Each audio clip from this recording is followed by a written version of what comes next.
Hace algunos años, cuando aún vivíamos en Buenos Aires, una mañana mi hermano me llamó por teléfono para notificarme que nuestra madre acababa de tener un infarto, de sufrir un infarto. Había tenido esa pesadilla recurrente durante años. De chiquito yo siempre había tenido la pesadilla que mamá se infartaba o que le sucedía algo, y ahora se había hecho realidad. Así que recuerdo que me desplomé en el sillón, lloré como un chiquillo, porque era como que finalmente lo que yo había pensado de niño se cumplió, aunque ya era adulto, pero me costó la noticia del shock de que había tenido un infarto. Entonces me venían a la mente cientos de preguntas, pero recuerdo que le dije al Señor: te ruego que no se muera justo ahora. No estoy listo todavía, no me preparé. Finalmente nos dijeron que se había tratado de un infarto de miocardio secundario, conocido como desequilibrio isquémico, y le hicieron una angioplastia, que es colocarle una endoprótesis vascular de arteria coronaria, lo más conocido como un stent, que abre las arterias y permite el flujo sanguíneo, y la mandaron de regreso a casa. Solo fue una semana de dormir poco, de mucha preocupación, pero mamá estaba a salvo. Tragedia evitada, solo un susto. Y recuerdo que cuando el doctor nos da el parte médico con la noticia de que le daban el alta, primero de cuidados intensivos la pasaron en una sala común, y de la sala común de regreso al hogar, yo miré a mi hermano y le dije: realmente Dios es muy bueno con los Goebel, es muy bueno con nosotros. Y en ese momento surgió una pregunta en mi pensamiento. No puedo asegurarte que haya sido Dios, o simplemente quizás fue una pregunta devenida de mi propia mente. La pregunta era: si mi mamá no hubiese sobrevivido, si mi madre no hubiese sobrevivido a ese primer infarto, ¿yo seguiría diciendo de que Dios es bueno con los Goebel? Si hubiéramos perdido a mi madre, ¿yo habría llegado a la misma conclusión? Dios es bueno con la familia, dije. Entonces, ¿Dios es bueno solo cuando el resultado también es bueno? Cuando alguien es sanado de cáncer, solemos decir: no, Dios es muy bueno, se sanó de cáncer. Cuando nos aumentan el salario, decimos: Dios es bueno, me aumentaron sin que tuviera que pedir. Cuando logramos ingresar a la universidad a la cual aplicamos, o los argentinos ganamos la Copa del Mundo, decimos: Dios es bueno, por fin se hizo justicia, ¿no? Ahora, ¿diríamos lo mismo si las circunstancias fueran diferentes? Yo siempre pregunto eso. En el cementerio como en la nursery, el mismo agradecimiento a Dios, ¿diríamos que Él es bueno en la fila para conseguir empleo o en la fila del supermercado con el carrito repleto de mercadería? ¿En los días de escasez como en los días de provisión? ¿En el altar de la boda o en la corte del divorcio? ¿Dios siempre es bueno o a veces solo es bueno? Durante todos estos años de peregrinación ministerial, yo conocí a muchas familias cristianas muy piadosas que han tenido que atravesar valles muy duros, trances y traumas muy difíciles. Y en varias ocasiones he escuchado a alguien decir: bueno, es que Dios me conoce y Él sabe cuál es mi punto límite. Él sabe hasta dónde yo puedo aguantar y Él nunca va a querer que yo sufra. Mucha gente me ha dicho eso. Dios conoce hasta dónde yo puedo resistir. Y a mí me gustaría decirte hoy que esto funciona así, de este modo. Hacemos un pacto con Dios y por contrato, Dios no puede cruzar cierta línea que nosotros trazamos. Y a veces no nos damos cuenta, y esto es algo que yo repito mucho, pero a menudo solo es un trato unilateral, un contrato que lleva una sola firma, la nuestra. Aún así, nosotros a veces aseguramos que tenemos un trato contractual con Dios, aun cuando Dios no haya firmado nada. Decimos: bueno, yo ya prometí servirle a Dios siempre y cuando Él cuide de mis hijos. Dios no firmó ese contrato, lo firmamos nosotros y lo damos por válido. Y todo el mundo sabe que legalmente un contrato, para que sea válido, tiene que haber 2 firmas. Bueno, yo prometo congregarme a cambio que Dios conserve mi salud, por supuesto. Yo ya le dije al Señor: no voy a faltar, pero tú dame salud. O prometo sembrar y dar, siempre y cuando a mi familia nunca nos haga faltar nada, porque yo soy un sembrador, así que sé que Dios no nos va a hacer faltar nada. ¿Es una palabra de fe? Está bien. Pero cuando lo mencionamos como si fuera un contrato, una obligación que tiene Dios porque nosotros damos algo a cambio, ahí es cuando luego Dios, por alguna razón, no satisface nuestras expectativas y quedamos girando en un torbellino de preguntas. Nos preguntamos: ¿realmente Dios es bueno? ¿O se habrá enojado conmigo? Porque yo nunca falté a la iglesia. Porque yo nunca dejé de sembrar.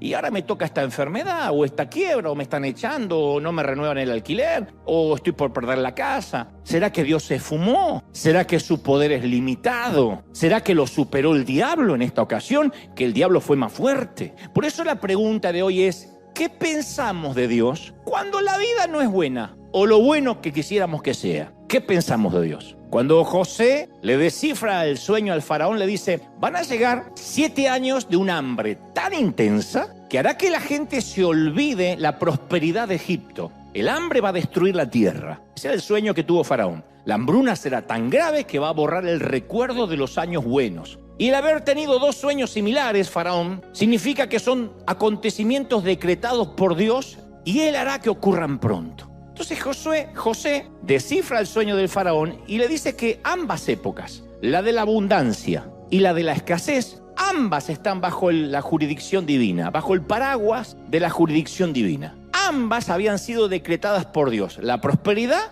y el hambre. Entonces a veces nos cuesta entender, a pesar de que llevamos años en el caminar cristiano, que los buenos gobiernos y los malos gobiernos son permitidos por Dios. No es que a veces Dios pone un buen presidente y a veces el diablo le gana de mano y pone un mal presidente. Los buenos gobiernos, no hay un gobernante, no hay un rey, no hay un dictador que suba al poder, sino es permitido por Dios. Los buenos ministros de Economía y los malos, los pésimos ministros de Economía son puestos y permitidos por Dios. Muchas veces Dios le permite a Satanás que desate el caos, pero nunca permite que triunfe. Y esta es la promesa de Romanos 8:28. Y sabemos que los que aman a Dios, todas las cosas, no algunas cosas, todas, las cosas buenas y las cosas malas, las regulares, las que no son tan buenas, todas las cosas ayudan a bien, esto es, a los que conforme a su propósito son llamados. Y a veces pensamos que algunas cosas nos ayudan y otras no nos ayudan, todas, dice la Biblia. Entonces los sucesos aislados puede que sean malos, pero el resultado final, el proceso final, siempre va a ser bueno. Entonces cuando uno prueba, por ejemplo, un rico plato de pasta italiana, mal tiempo para comentar esto si alguno tiene hambre, ¿no? Decimos, qué sabroso, al dente, una pasta extraordinaria. Decimos, qué sabrosa la pasta. ¿Qué es lo que está sabrosa? La harina, la levadura, el tomate con el cual hicieron la salsa, la sal, el aceite de oliva, el orégano, el queso rallado. No, lo que está sabroso son todos esos ingredientes mezclados. Entonces la cooperación colectiva de los elementos crea algo que es sabroso, algo que es bueno. Entonces no podemos decir, por ejemplo, una inflación es buena, un ataque al corazón, una pandemia, un ataque terrorista es bueno. Eso no es bueno. Son terribles calamidades, productos de un planeta Tierra caído. Pero de alguna manera, no sé cómo, Dios los mezcla con otros ingredientes para sacar algo bueno aún de todo eso. ¿Puede salir algo bueno de algo así? Sí, de la pandemia Dios saca algo bueno. De una enfermedad aprendemos algo bueno. De una crisis financiera aprendemos algo bueno. Pero hay que permitirle a Dios que defina lo que es bueno. Porque nuestra definición de bueno, ¿qué es? Salud, comodidad, 0 problemas. Eso todos vamos a levantar una copa a fin de año, vamos a decir, bueno, salud, bendición. Nadie dice una gran dosis de prueba, problemas, suegra, problemas. Nadie va a decir eso. Para nosotros es salud, 0 problemas, nada de cosas graves. Para nosotros eso es una vida buena. La de Dios, en el caso de su Hijo, lo bueno consistió en sufrimiento, muerte de cruz. Pero Dios mezcla todo eso para producir la más grande cosa buena que jamás existió, nuestra salvación. Si Él no hubiese permitido el sufrimiento de Jesús, nosotros hoy no estaríamos aquí, no seríamos salvos. Joni Eareckson Tada era un adolescente intentando hacer un clavado en el lago cuando se rompió la columna vertebral. No calculó el fondo, empezó a flotar, su hermana la descubre, alcanza a sacarle del agua antes que se ahogue. Y cuando Joni comprendió su cuadriplegia y entendió que iba a ser permanente, que no iba a poder mover nada del cuello para abajo, empezó a experimentar las 5 etapas del duelo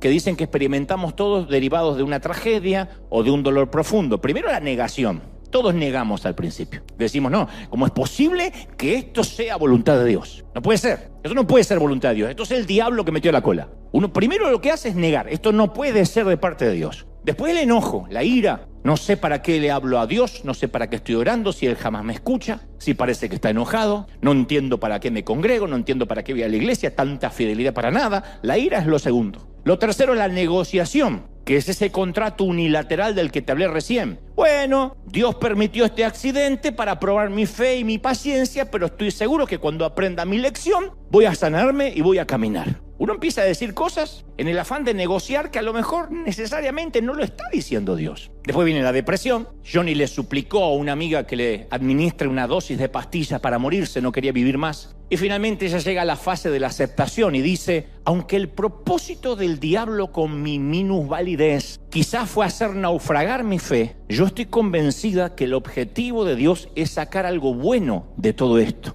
Y actualmente Johnny, que no puede mover nada de su cuerpo del cuello para abajo, es reconocida mundialmente, escribió 50 libros, me tocó conocerla cierta vez que vino a predicar en la Catedral de Cristal, grabó varios álbumes musicales, pintó 150 cuadros, produjo películas, series, además de docenas de reconocimientos, medallas de oro, galardones, 6 doctorados honorarios de 6 universidades diferentes. Y ella afirma hoy: yo prefiero estar en esta silla de ruedas teniendo la relación que tengo con Dios que estar de pie sin conocer al Señor. Nunca a nosotros se nos ocurre que el sufrimiento en las manos de Dios a veces es una herramienta extremadamente valiosa. Yo sé que este mensaje no va a producir, por lo menos a esta altura, muchos amenes, y estoy consciente. Dice: me está deprimiendo. No, al contrario, quiero que me sigas. Te va a sanar mucho. Un día, cuando Johnny volvía de una sesión de quimioterapia con su marido, hablaban de cómo el sufrimiento a veces es una gota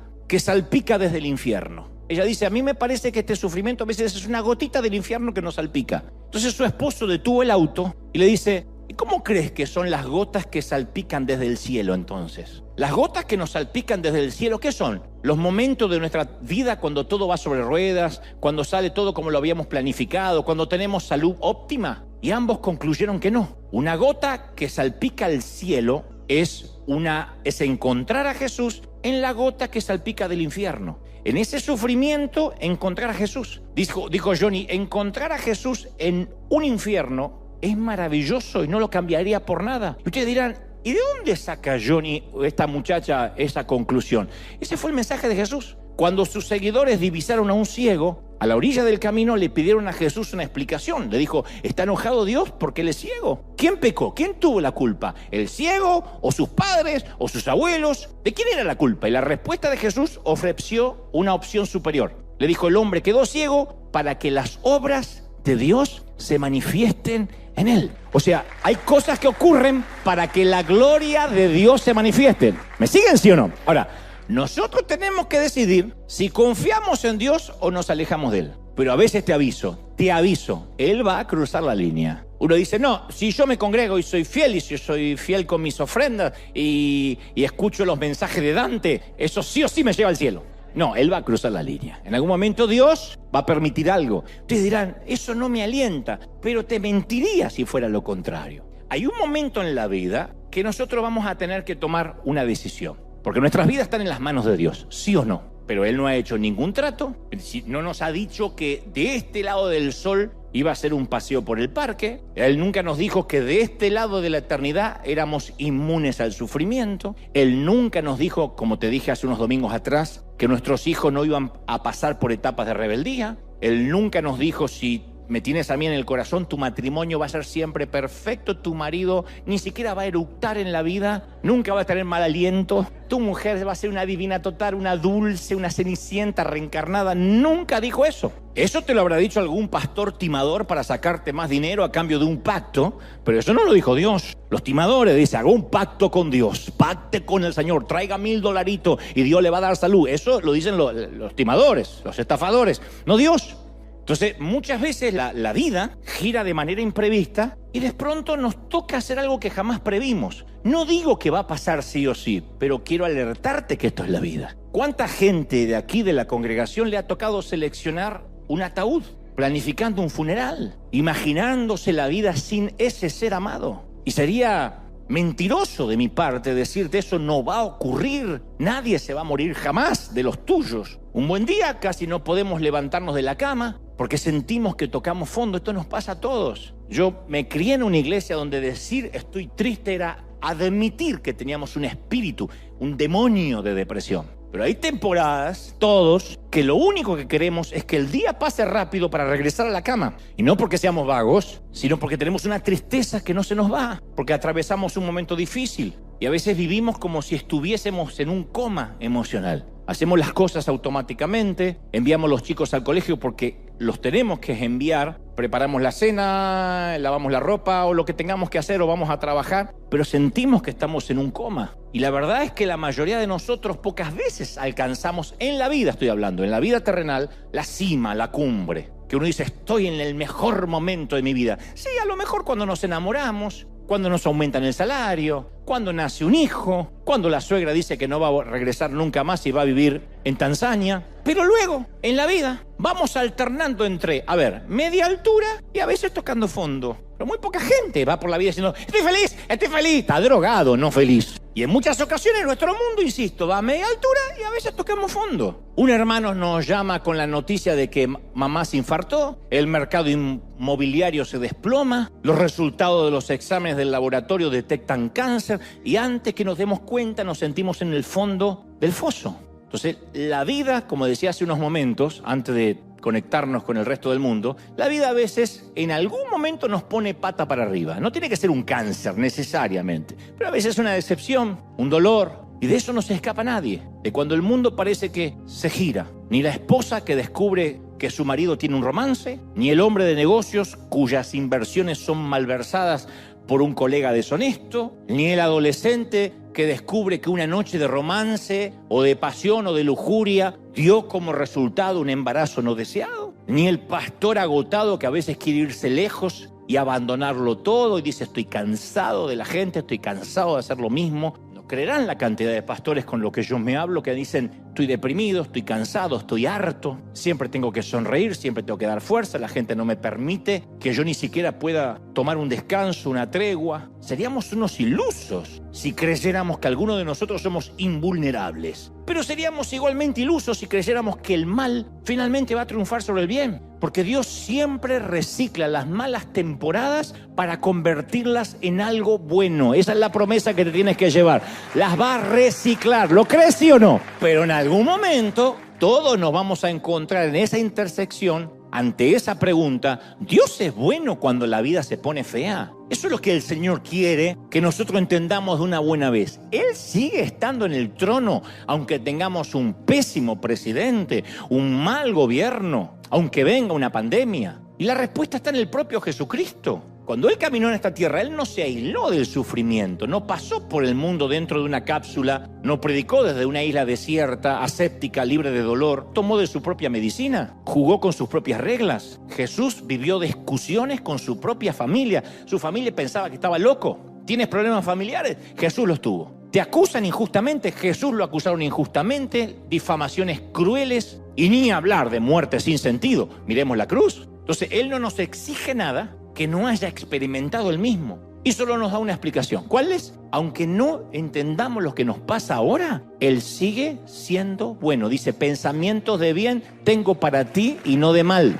¿Lo crees, sí o no? Uno dice, pero, a ver, si no entiendo lo que me pasa, ¿cómo me podés decir que Él sigue siendo bueno? Y mi pregunta es, ¿no será que no entendemos porque no vemos nunca el plano completo? Como un hijo. Como los chiquitos, cuando uno dice dulces a esta hora, no. Y hacen unos berrinches y gritan y patalean. No entiende por qué el papá o la mamá dice ahora no. ¿Cuántos no nos dijeron nuestros padres que no entendimos? Y de grande, al estar del otro lado del mostrador, al ser padre decimos, con razón me decían esto. ¿Cuántos berrinches hacen los niños cuando no entienden el panorama general? Cuando se quieren quedar hasta cualquier hora en el parque, cuando quieren dormir a cualquier hora, cuando creen que no hay horario para el celular o la tablet y el padre o la madre tienen que poner reglas. ¿No será que a veces no entendemos lo que nos pasa porque no tenemos todos los capítulos de la trama? ¿Cuántas veces nos pasa que vamos por un camino que solemos transitar a diario con el automóvil y sin aviso reducen 3 carriles a 1? ¿Pasó o no? Y pensábamos que íbamos a tardar hasta donde sea que vamos 5 minutos y es una demora de media hora. 3 carriles a 1. ¿Y uno qué ve? Obreros con casco vestidos de naranja, excavadores,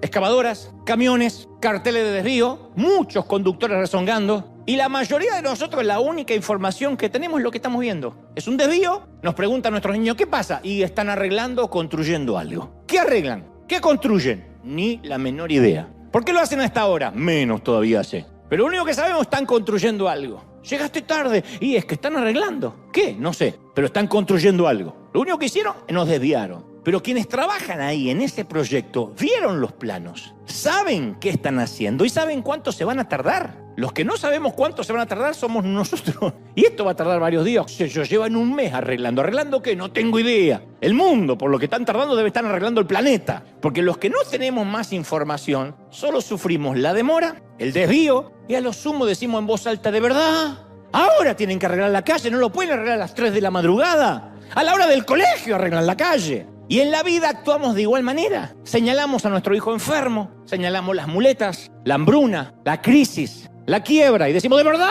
¿Justo hasta ahora? No tiene sentido. Pero la pregunta es, ¿todos hemos visto los planos completos de Dios? No, uno ve solo nuestro pedacito, una minilla en la puerta. Yo solo quiero llegar temprano al colegio y me detuvieron en el tránsito, punto. Me importa 3 cuernos lo que el gobernador o el alcalde esté haciendo en la esquina. Porque a veces nuestra mente no logra entender, nuestra mente limitada no logra entender qué plan divino hay detrás del desvío que nos toca en la vida. La vida se compone de desvíos. Pensabas envejecer junto con ese abuelito y de repente algo pasó y no vas a envejecer junto. Pensabas tomarte esas vacaciones merecidas y tienes que usar ese dinero en un gasto médico. La vida está llena de desvíos. Quien aquí diga, yo jamás tuve un desvío, lo que planifico me sale. Bueno, debe ser el ratón Pinky Cerebro. Conquistaremos el mundo, Pinky. Pero el resto, Pablo opina así. En 2 de Corintios 4:17 dice, ¿por qué esta leve, esta corta tribulación momentánea produce en nosotros un cada vez más excelente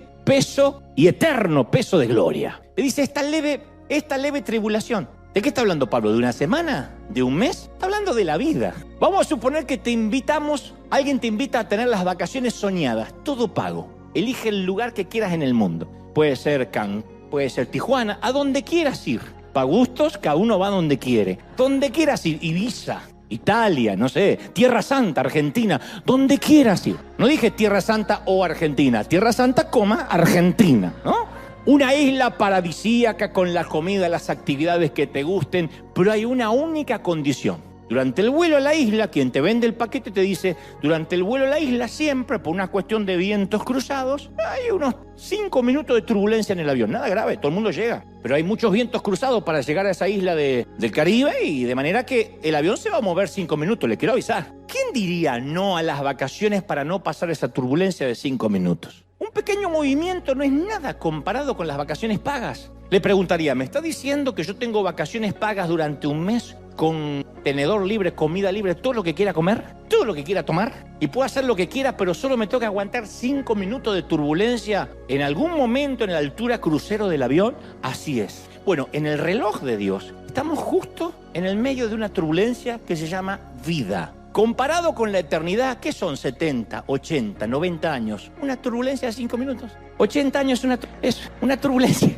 90 años. Quiero vivir mucho. Y Dios se ríe cuando decimos, quiero vivir mucho. Y vivimos 92 años. Comparado con el cielo es un chasquido de dedos. Entonces Pablo dice, nuestro dolor no va a durar para siempre, pero nosotros sí vamos a durar para siempre. Entonces Romanos 8:18 dice, las aflicciones del tiempo presente, la que sea, no son comparables con la gloria venidera que en nosotros se va a manifestar. Él dice, si la turbulencia es 1 minuto, 5 minutos o toda tu vida, no importa. Lo que viene le va a dar significado a lo que nos toca vivir ahora, porque Dios es el maestro tejedor. Entonces toma los hilos y entremezcla los colores, las hebras tosca con las de terciopelo, mezcla los dolores con las alegrías, los días malos con los días buenos, y nada está fuera de su alcance. Entonces los reyes, los tiranos, los presidentes, el tiempo, cada molécula obedecen las órdenes de Dios. Él pasa a través de las generaciones y a medida que avanza su diseño va tomando forma. Entonces Dios no se ha olvidado de nosotros, Dios no se olvidó de ti. Cabezón,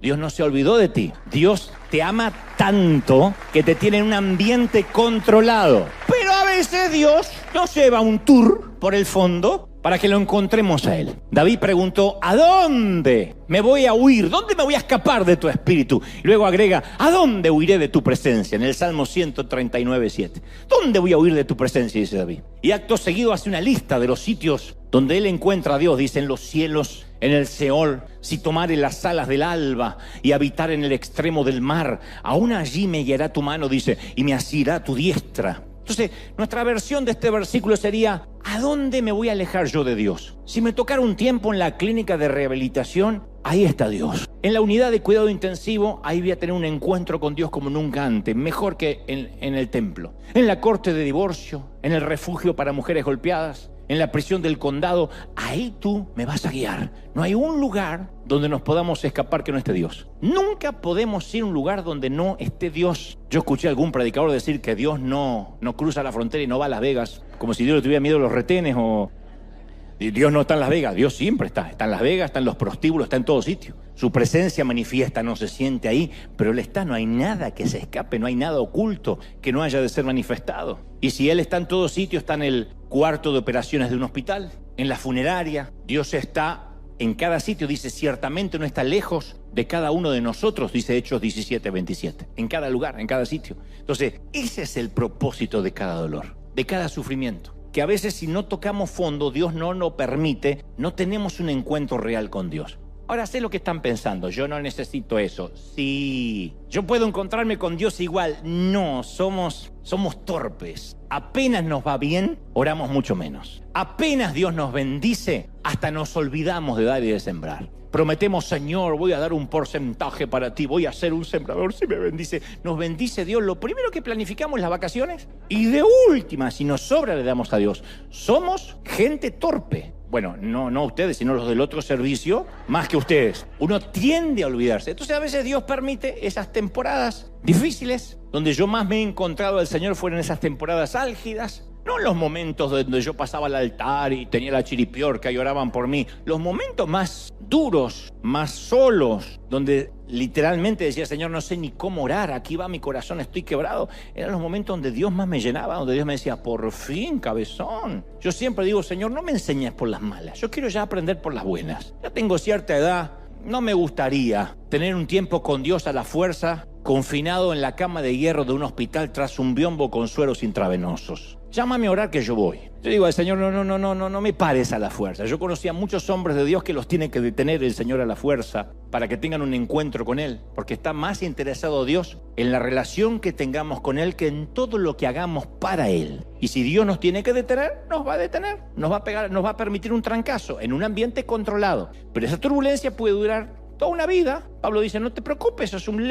leve turbulencia. David le pide a Dios una cosa, dice, no me eches de delante de ti, no quites de mí tu Santo Espíritu. Nunca le dijo, Dios, no me quites la corona, estoy hablando cuando él pecó. No le dice, no me quites la corona, no me quites mi reino, no me quites mi ejército. David sabía lo que era importante, la presencia de Dios. Él dijo, no quiero otra cosa que tu presencia. Por eso cuando uno atraviesa una crisis, tiene que pedirle a Dios, tenemos que aprender a pedirle a Dios ser más esponjas que piedras. Pongamos una piedra en el océano y vamos a ver qué pasa. Se moja por fuera, cambia hasta de color, se erosiona, pero por dentro siempre está igual, es piedra. Pongamos una esponja en el océano y vamos a ver el cambio inmediatamente. La esponja absorbe el agua. Entonces el océano penetra cada poro, altera la esencia de la esponja y Dios nos cubre de la misma forma. Lo que hace el océano con las piedras o las esponjas, Él está en todas partes, está arriba, está abajo, está en derredor. Ahora nosotros tenemos que decidir si en el año 2024, en lo que queda de este año y el próximo año vamos a hacer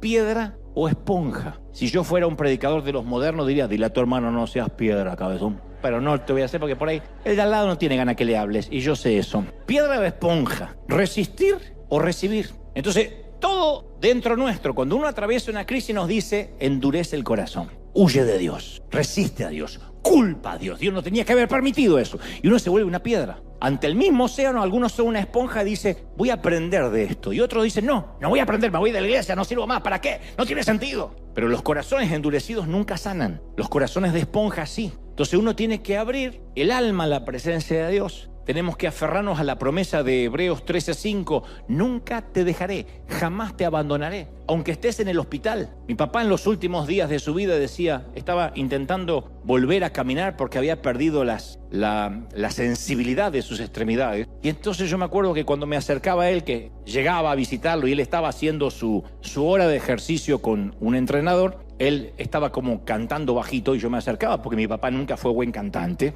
pero me acercaba para escucharlo y él decía, el gozo de Dios, el gozo de Dios. Le decía, papá, ¿estás caminando? Y yo, sí, feliz. Mirá qué lindo cómo camino, se sentía un atleta. Y yo decía, ¿cómo puede ser que apenas se puede mover el hombre? Sin embargo, había un gozo de entender de que algo Dios le estaba enseñando en ese momento vulnerable de su vida. El salmista declaró, cuando siento miedo, pongo en ti confianza. ¿Por qué voy a inquietarme?, dice el salmista. ¿Por qué me voy a inquietar? En Dios pondré mi confianza y mi esperanza y todavía lo alabaré. Aunque la higuera no florezca, aunque el olivo falte el producto del olivo. ¿Alguien lo cree, sí o no? Pero tenemos que aprender. Dios está cerca nuestro, nos vaya bien o no nos vaya bien. ¿Sientas a Dios o no lo sientas? Los pentecostales nos gusta decir, siente la presencia de Dios, siente algo. Y hay gente que no siente nada. Hay algunos que son propensos a eso y ¡ay!, se sienten lo que sea, porque es una cucaracha y creen que es Dios. Y después hay otros que no sienten y tienen otra estructura emocional. Y los que tienen otra estructura emocional, yo soy de esos últimos, hijo de europeos, me cuesta mucho sentir sensorialmente cuando Dios hace algo. Simplemente le creo. Pero he tenido muy pocos momentos de tembleque, de chiripiorca, de ataque, muy poco. Casi no los recuerdo. Y sin embargo, las veces que más Dios me habló es cuando menos cosas sobrenaturales sentí. Simplemente me levantaba una mañana y sabía lo que tenía que hacer. Dios me hacía sentir, esto es lo que tienes que hacer. No fue ni una voz audible, ni escuché trompetazos. Yo sabía que tenía que hacer esto. Y con los años he aprendido que Dios siempre ha estado cerca mío. Hasta en mis momentos de rebeldía, hasta en tus momentos de rebeldía vergonzantes, Dios está cerca. ¿Cómo lo sé? Soy papá. Los papis y las mamis sabemos que cuando tenemos un chiquito que está en etapa de crecimiento, uno nunca deja de controlar lo que hace. Aunque a veces hagan berrinches. Yo una vez le dije a mi mamá, me voy de esta casa y voy a ser libre. Y me hice mi maletita y me fui. 5 años tenía cuando me quise emancipar. Y me fui a dormir en el descansito de la escalera y me quedé como 15 minutos ahí. Tomá, para que aprendan y me sufran y me busquen. Y mamá me decía, bueno, no sé qué vas a comer, ya está, me llevé un sándwich. Yo ya me iba a vivir la vida. Y Dios a veces nos ve así, haciendo los berrinches. Entonces, ahora, no significa que uno no pueda hacer berrinche. No es, este mensaje no es para decir, resiste, aguanta, soporta la turbulencia y ya. No hay que decir, no hay que dudar de decirle a Dios cómo nos sentimos. ¿Estamos molestos? Hay que decirle, Señor, no estoy molesto. Él se sonreirá, como a veces los padres cuando nos aguantamos la risa. ¿Estamos en desacuerdo con su estrategia, con sus decisiones? Hay que decírselo. No hay que fingir estoicismo con Dios. Sea, Señor, aquí tu siervo, en la sala de cuidados intensivos, aleluya. No, hay que decirle, Señor, estoy desesperado. Yo le dije, Señor, que no se muera mi mamá. Y finalmente tuvo otros infartos y alguno de esos terminó muriéndose. Ese fue el primero, el que te conté, pero hubo otros episodios y tuve que derramar mi corazón ante el Señor y decir que la iba a extrañar, etcétera. Pero no fingí ser un estoico ante el Señor. Jeremías no fingía. Jeremías era un antiguo profeta que pastoreó Israel en un tiempo de colapso económico, de convulsión política. Había invasión, desastre, exilio, hambre, muerte, todo eso en ese orden. Y él llenó sus devocionales con tantas quejas que su diario de oración se lo conoce como Lamentaciones. Por si no lo sabían, en la Biblia hay un libro que se llama Lamentaciones, que vendría a ser quejas de los miembros de River, alguna cosa así. Lamentación. Alguno dice, ¿qué significará? Que se vivía lamentando el tipo. Lamentaciones 3:2 dice, Dios me guió de la luz y me llevó a las tinieblas. Dios hizo envejecer mi piel, dice el tipo. Quebrantó mis huesos, me rodeó de amargura, me dejó en oscuridad como los que ya están muertos. Me cercó por todos lados. Esto es peor que un hispano. Hizo pesadas mis cadenas. Aun cuando clamé y di voces, Dios no me escuchó. Está registrado acá. Dios lo permitió. Jeremías impregnó 5 capítulos con esta clase de rabia, con queja. No entiendo, ¿y por qué me pasa a mí? Por eso digo, no está mal decirle a Dios lo que uno siente. Porque por más que finjamos, Él va a saber lo que sentimos. Y el contenido del libro de Jeremías puede reducirse en una sola línea. Esta vida apesta. Vamos a leer Lamentaciones. En la versión Dante habla hoy, esta vida apesta, capítulo 4, versículo 5. ¿Por qué Dios habrá decidido incluir Lamentaciones en la Biblia? ¿No será para que sigamos el ejemplo de Jeremías? Para que presentemos nuestra queja. Dice el Salmo, delante de Él expondré mi queja, delante de Él manifestaré mi angustia. Dios nunca se va a molestar porque digamos, estoy angustiado, estoy triste. Está bien que no estés bien.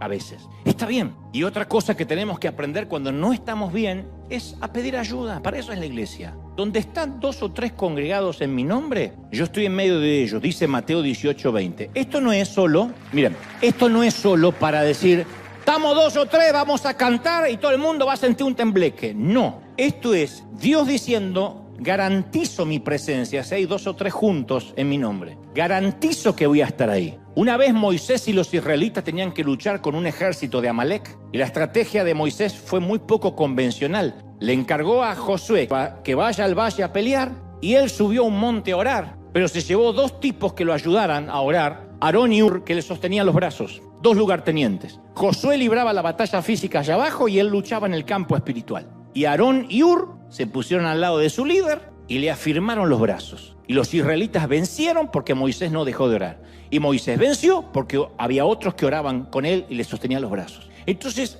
a veces la depresión, la tristeza, afloja las rodillas al mejor de nosotros. Hay momentos en la vida o que nos rompen el corazón, o que hay una quiebra, o hay una mala noticia. Y la gente de la congregación, yo no voy a hablar a la gente del mundo, por lo menos la gente que estamos aquí hoy, tenemos que aprender eso, lo dije millones de veces. No podemos exigirle al otro que esté siempre radiante y no podemos fingir que estamos siempre radiantes. Entonces hay que a veces aprender a dejar de lado las conversaciones superficiales y cuando un hermano en Cristo nos pregunta ¿cómo estás? En vez de decir ¡en victoria! ¡Aleluya! ¡Bendecido! ¡Gloria! Como un loro. A veces decir ¿sabes qué? No me siento bien. Gracias por preguntar. A veces no me puedo levantar de la cama. Estoy acá el domingo porque me quiero congregar, pero ¿podrías orar por mí? Ni sé por qué estoy triste. Supongo que se me juntó la vida, pero necesito que ores por mí. Y a veces no hacemos eso. Y quienes escuchamos una petición así tenemos que aprender a no juzgar. No estarás con poca oración, poco ayuno. Se habrá metido un demonio. No, todos hemos estado, estamos o estaremos en esa estación de la vida, donde la vida nos da un giro imprevisto, un desvío, y 3 carriles se reducen a 1. Y tenemos que aprender a encontrar la presencia de Dios en medio del pueblo de Dios. No venir acá a fingir. Porque después no vas a querer congregarte más porque cansa fingir. Es como ponerte esos tacos altos así, estimada dama, para ir a una fiesta y una faja como si fuera un chorizo argentino metiendo todo para adentro. ¿Cuánto vas a aguantar en la fiesta? ¿Vamos? ¿No? Porque ese cuerpo pide liberación. Bueno, lleva esto al ámbito espiritual. Igual, hay gente que viene a la iglesia a fingir y a demostrar que está bien y que vive en victoria, porque nos han dicho eso, confiese la victoria, no confiese la sobre del enemigo, diga que va a vencer, confiese positivismo. Entonces la iglesia deja de ser un sitio donde uno puede buscar ayuda, donde uno dice, quiero que ores por mí. No veía la hora de que sea domingo, porque necesito que ores por mi vida. Estoy pasando un momento difícil, mi matrimonio no está bien, mis hijos no están bien, no tengo una buena relación con mis padres. Esto ocurre, esto es la vida real. Hoy mismo aquí hay una mamá joven que se le diagnosticó lupus y está muy triste. Y está diciendo, yo necesito una palabra que me ayude a pasar esta turbulencia el tiempo que va a durar. Hay un caballero aquí presente que sabe que su esposa batalla contra la depresión. Esto no es una palabra de fe ni una palabra profética, me consta, me lo han contado. Y esa mujer se siente atrapada por la tristeza y culpable por sentirse atrapada por la tristeza, así que lo vive en silencio, no lo cuenta. Y su esposo me dice, yo ya no sé más qué hacer para ayudarla. Vive triste y no sabe por qué. Y tiene miedo de pedir ayuda porque tiene miedo a que le digan algo habrás hecho. Tendrás que confesar algo oculto. Y ella, hasta donde la mente le da, no sabe por qué. Acá en esta misma iglesia, a darse un chapuzón y una corriente traicionera lo succionó, mientras que sus hijas corrían por la orilla gritando su nombre. Partió en ese mismo momento, perdió la vida. Y hemos hablado con su esposa, yo he estado con sus niñas, luego de la tragedia, y solo pudimos abrazarnos en silencio. Ponernos a disposición de la familia, obviamente, en términos financieros, en lo que podíamos. Pero yo abracé a esas niñas y abracé a la mamá, a la esposa. ¿Qué le voy a decir? Cante victoria. Confiese que el Señor está contigo. En esos momentos uno tiene que decir, estoy contigo. A veces lo único que necesitamos no es un versículo, es un abrazo. Y decir, te entiendo. O creo entender lo que puede ser semejante tamaña tragedia. Pero todas estas personas, que nada más mencioné unos ejemplos, en todas las iglesias del mundo está lleno de gente que vive estas historias. Y uno dice, ¿dónde está Dios en esta historia? ¿Por qué Dios permite tales cosas? Estas angustias tienen un propósito. Y yo quiero recordarte lo que dijo Pablo. Todas las pruebas son temporales. Todas tienen un límite de duración. Ustedes dirán, pero si se te muere alguien, no. Bueno, a eso voy. En el cual vosotros os alegráis, dice el apóstol. Porque ahora por un poco de tiempo, dice Pedro, si es necesario, tengáis que ser afligidos en diversas pruebas. Las pruebas nunca duran para siempre y esta vida tampoco. Algunas pruebas terminan en la tierra, pero todas, absolutamente todas, terminan en el cielo. No hay pruebas que sean por la eternidad. A veces nos va a tocar una vida difícil, a veces una temporada difícil, a veces 3 meses difíciles, a veces 10 años difíciles. Pero esa prueba va a ser nuestro testimonio. Segunda de Corintios 1:4 dice, Dios nos consuela de todas nuestras tribulaciones para que también nosotros podamos consolar a los que están en medio de la misma tribulación. Porque así como fuimos consolados por Dios, podemos consolar. Yo estoy consciente que aquí nadie se inscribe por voluntad propia en un curso intensivo para divorciados. O nadie se inscribe en un curso acelerado para viudas o para el cuidado de un cónyuge incapacitado. Pero a veces Dios nos enrola, nos enlista sin preguntarnos. Y uno entiende después que es para enseñar a otros lo que Él nos enseñó a nosotros. Muchas de las cosas que yo hablo con autoridad y tienen tanto peso es porque las viví y porque las vivo. Si no, yo sería un hijo de papá, un mantenido, un hijito de pastor que viene a hablar cosas que aprendí de oídas. Pero yo he vivido tantas cosas y vivo tantas cosas que ustedes ni sospechan, lo cual me da autoridad para hablar del dolor, para hablar de la resiliencia. Y yo digo, gloria a Dios que nací donde nací, con los padres que tuve, en el país donde salí, porque hoy puedo pararme y ser una bendición a otra gente que pasa lo mismo y dicen, este tipo me entiende, ¿sí? Hay una antigua fábula china que cuenta que una mujer tenía un hijo, un chiquitito, y cuando su hijito murió a temprana edad, una profunda tristeza en esta mamá china se apoderó de ella y un día visitó a un hombre sabio en busca de ayuda y le dijo, claro que puedo ayudarte. Tengo una poción mágica que tiene el poder de aliviar tu tristeza.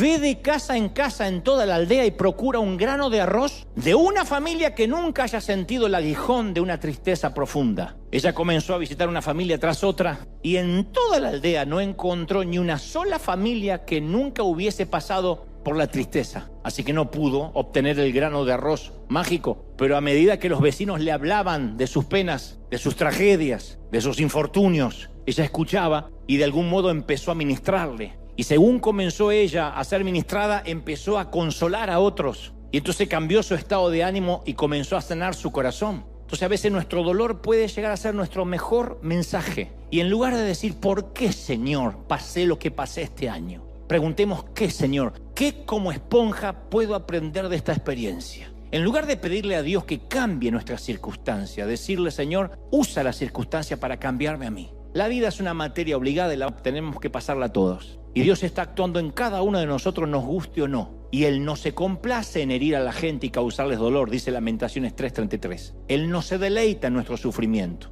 pero sí se deleita en nuestro desarrollo. ¿Me siguen, sí o no? Y el que comenzó en vosotros la buena obra, la perfeccionará hasta el día de Jesucristo. Él no te deja hasta que no haya hecho contigo lo que dijo que iba a hacer. ¡Aleluya! O sea que en los días previos a la guerra con Alemania, en el año 1939, el gobierno británico encargó una serie de carteles para pegar por toda Gran Bretaña. Y la idea era poner en papel consignas motivadoras, distribuirlas por el país, porque no había manera, no había tecnología de internet para comunicar a la gente mucho. Y se usaron letras mayúsculas en el formato de 2 colores. La única ilustración era la corona del rey Jorge VI. Y el primer cartel decía, tu valor, tu alegría, tu determinación nos dará la victoria. Eso estaba pegado por toda Gran Bretaña. Después se produjo un segundo cartel que decía, la libertad está en peligro, defiéndela con toda tu fuerza. Y estos 2 carteles estuvieron en toda Gran Bretaña, en las estaciones de ferrocarril, en bares, en tiendas, en restaurantes, estaban por todas partes. Y luego un tercer cartel, el más popular y el que más trascendió, se imprimió en aquel entonces 2,5 millones de copias. Mantén la calma, keep calm, y sigue adelante. Mantén la calma. Era lo único que la ciudadanía tenía que leer. Tenía la misma corona y el estilo de los 2 primeros. Llegó a ser tan popular que Mantengan la calma empezó a ser reproducido en jarrones, en jarras para café, tarjetas postales, todo tipo de productos. Y creo que la frase mantén la calma es lo que resume lo que Dios quiere decirnos antes de que termine el año, en los últimos 15 días de este año. Mantén la calma. Mantén la cabeza fría, no te rindas, resiste. Tú no puedes controlar el clima, no estás a cargo de la economía, no tienes idea de lo que va a hacer el presidente, no puedes detener los tsunamis, no puedes parar los huracanes, pero puedes hacer algo, mantener la calma, keep calm, respirar, seguir adelante, y recordar que Dios está tan cerca aunque no lo sientas, que está cerca tuyo. Jim Collins, que es un especialista en administración, estudió a algunos líderes durante tiempos turbulentos y analizó a más de 20.000 compañías e iglesias para buscar qué información le podía dar la estadística a la pregunta ¿por qué en tiempos de crisis algunas iglesias crecen, algunas compañías crecen y otras se estancan o desaparecen? Y la conclusión fue: los líderes exitosos no son los más creativos, ni los más visionarios, ni los más carismáticos, ni siquiera los que más oran, ni los más ambiciosos, ni los más favorecidos con recursos, ni siquiera los más atrevidos, tampoco los más heroicos. ¿Qué distingue a los que atraviesan la crisis de los demás? Que todos ellos mantienen la calma y siguen adelante en un mundo que está fuera de control. Eso le pasa a un papá, a una mamá, en una casa que es un caos. Mantén la calma. Los que sobreviven son las manos firmes y las mentes sobrias. Mantén la calma. Confiemos en que Dios nos va a ayudar, que estamos en el medio de un plan que no entendemos. Algo están construyendo en ti, algo están arreglando. El desvío es porque algo Dios está arreglando y no quiere que el nuevo año empiece desarreglado. Cuando confiamos en Dios, podemos pensar claramente, reaccionar con mayor seguridad. Mira, yo te confieso con mucha vergüenza que no sé nadar. Perdón los grandes nadadores, perdón. Se deberá a algún trauma de la niñez que no viene al caso contar ahora. O sea, me gusta el agua, pero no tanta y toda junta en un solo lugar, no me gusta. Y hace algunos años en las costas de Sydney, Australia, me alejé demasiado de la orilla y de pronto noté que había perdido pie. Y mi instinto me gritaba que hiciera todo lo que hacemos los que no sabemos nadar en esas circunstancias: patalear y gritar. Y eso siempre logra que nos hundamos más. Y recuerdo que una voz vino a mi mente clara: mantén la calma, respira. Mantén la cabeza en alto, mantente a flote, vas a sobrevivir a esto. Mantuve la calma, me costó mucho, mantuve la calma y misteriosamente la marea poquito a poquito me devolvió hasta la orilla. Solo tuve que hacer lo poquito que podía hacer, lo mínimo que podía aportar en un momento así, que es calmarte. Como Nehemías, que dijo: oramos a Dios y pusimos guardia contra los enemigos día y noche. Oramos y pusimos, confiamos y actuamos. Confiemos en Dios en aquello que no podemos hacer, obedezcamos a Dios en lo que sí podemos hacer. Entonces, cuando nos sintamos desesperados por el dinero que no llega, por la salud de un ser amado, la nuestra, por la tristeza que no se nos va, por la desesperanza que va erosionando la espera, por el abrazo que tanto nos hace falta en estas fiestas, por ese sueño que se tarda, no dejemos que la crisis nos paralice. No permitamos que la tristeza nos apabulle. No dejemos que el miedo nos intimide. Respiremos hondo, mantengámonos con vida, a flote. Este es el mensaje de Dios para los 15 días antes de terminar el año. Mantén la calma, sigue adelante, vas a sobrevivir a esto, dice el Señor. ¡Aleluya! No, alguien tiene que celebrar y aplaudir al Rey, que nos va a sacar de esta, dice el Señor. Dale un aplauso grande que se escuche en la casa, en los 5 continentes, de que el Señor nos va a dar la victoria. ¡Aleluya! ¿Me promete que vas a mantener la calma? ¿Sí? Mantener la calma es, no haces pie, pero mantente la calma. Estás en el fondo, mantén la calma, no te desesperes, no te ahogues, no vas a morir, vas a sobrevivir a esto. Esta leve tribulación momentánea no es nada comparable con lo que nos espera más adelante. No sé cuánto tiempo va a durar. Yo ojalá quisiera decirte, se va a terminar ahora, a fin de año, el lunes, el martes. Pero si se tarda más, si tenemos que ser resilientes y soportar la crítica es porque hay un propósito. Si tenemos que soportar la crisis es porque hay un propósito. Si tenemos que soportar los vientos de frente es que hay un propósito. Yo sé que muchos no me van a decir amén, pero es lo que Dios está diciendo porque te ama demasiado. Como te ama el Señor, como te ama el Señor. ¡Aleluya!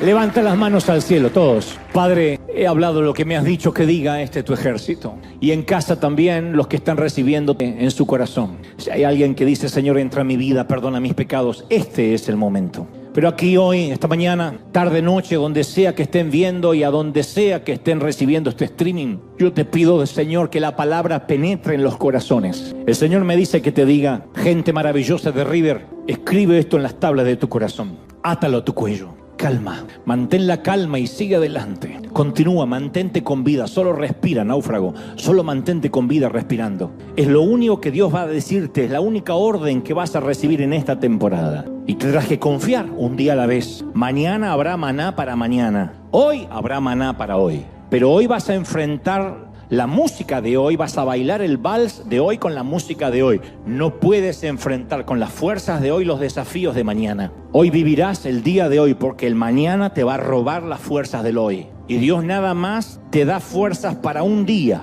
Te permite dormir 6, 7 horas para tener un día de fuerzas y de energía. Y eso es lo que tiene, enfrenta un día a la vez. Y mañana Dios dirá, esa es la sabiduría, ese es el principio. Mantén la calma. Tu hijo no cambia, mantén la calma. Tu matrimonio no mejora, mantén la calma, dice el Señor. No tires frases al aire, no amenaces, no te enojes, no hagas nada, solo confía en el Señor. Mantente a flote, saca la cabeza del agua, respira. El Señor me dice que te diga, vas a llegar a la orilla, no te entregues. Dios sigue siendo bueno, Dios sigue estando en el trono, Dios sigue estando en el trono. Mi querida Argentina hace poco cambió su gobernación y hay de los cristianos que a mí me duele que a veces crean que alguien, una persona va a ser la que cambie un país. Quizás sí, quizás no, pero todo está cronometrado en el reloj de Dios. Y eso va para los Estados Unidos de América y eso va para cualquier país, para Colombia, para Venezuela. Los dictadores estarán en ese sillón hasta tanto Dios lo permita. Un día dirán, necio, esta noche vienen a pedir tu alma. Y se acabó. Así ha pasado con todos los regímenes, así ha pasado con los malos gobiernos, así ha pasado con las malas economías.